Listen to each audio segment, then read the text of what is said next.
So in just 3 days, protesters are going to gather again outside of the U.S. Capitol building, all in support of the people who attacked the building in January during the insurrection.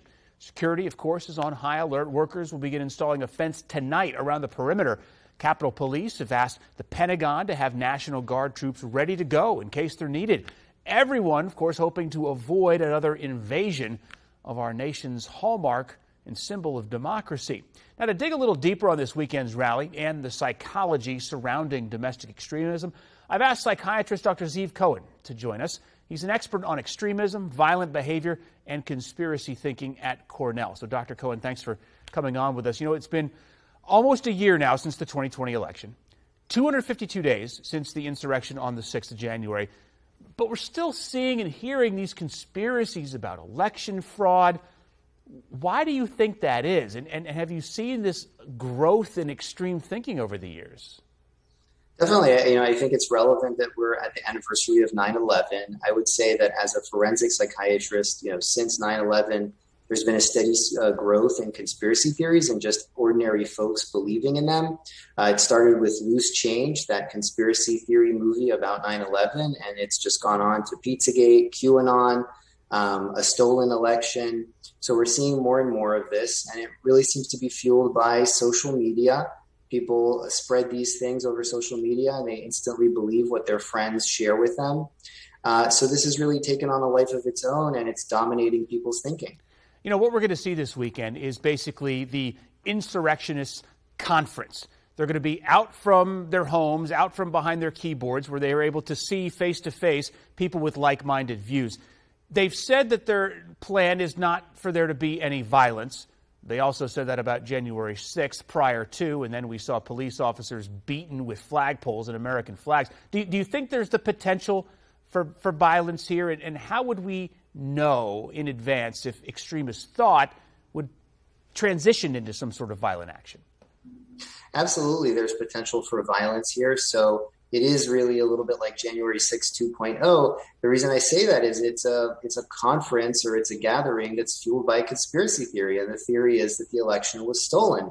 And the people who are gathering have said publicly that they believe authority to be illegitimate, that, for example, any restrictions placed on their rally would be illegitimate because they have the right to be there and to voice their opinion. And so I think that kind of black and white thinking and looking at it us versus them is really a hallmark of extremist thinking. Yeah. And as we saw on January 6th, it can lead to violence. I want to discuss this from another vantage point here for just a second. We talked with Officer Harry Dunn, one of the Capitol Police officers who defended the Capitol on January 6th. He's going to be working this Saturday, and we asked him how he was feeling about the upcoming rally. Listen to what he said.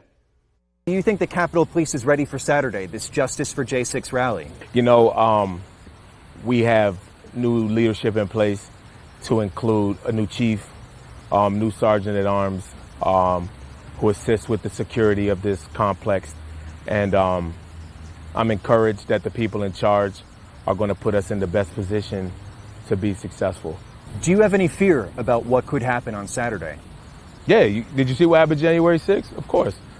But not enough to deter me to show up and do my job, though, So listen, you specialize in PTSD. I can only imagine the amount of anxiety a lot of these officers might feeling leading into the weekend. What effects might they suffer from this, and how could this trigger them to be out there again? So the symptoms of PTSD are intrusive memories of the trauma, emotional numbing, depression, anxiety, panic attacks. It can lead to substance abuse. So it can really be a very crippling condition. And certainly anything that reminds you of the trauma is going to raise your PTSD symptoms. It's going to put you on hyper alert, what we call hypervigilance. And for some people, that may even be too much. And we've seen that there was a spate of suicides amongst Capitol Police officers. So I think that we have to be very concerned about how this is going to affect the force. And those individuals are really going to need a lot of mental health expertise in the department up front, trying to help them before things get out of hand emotionally. Yeah. Yeah, they have to know that they have a ton of support. We are all, of course, hoping that what plays out here this weekend is just a tame, First Amendment-approved rally without violence. We appreciate your perspective on this, Dr. Ziv Cohen from Cornell. Thank you so much for coming on with us. Good to be here.